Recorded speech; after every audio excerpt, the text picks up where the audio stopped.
Ndugu zangu, unakaa na mtoto ana miaka 20, 30. Hivi unavyojua wewe huyo mtoto afanye?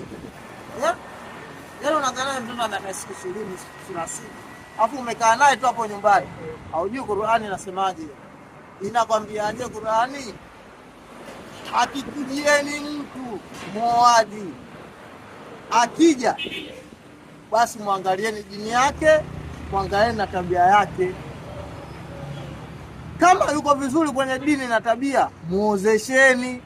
Tena unaambiwa, yani kama kuna muungwana ambaye hana dini, alafu kuna mtumwa ambaye dini anayo, basi bora umuungwana usimuozeshe, lakini mtumwa umuozeshe.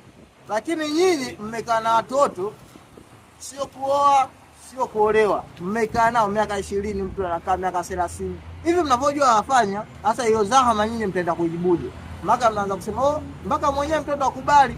Hakuna. Qur'ani imekwambia wewe walii, akikujia muoaji basi muozeshe kwa kuangalia wewe walii, ndio uangalie vigezo hivi vinafaa ni muozeshe binti yangu.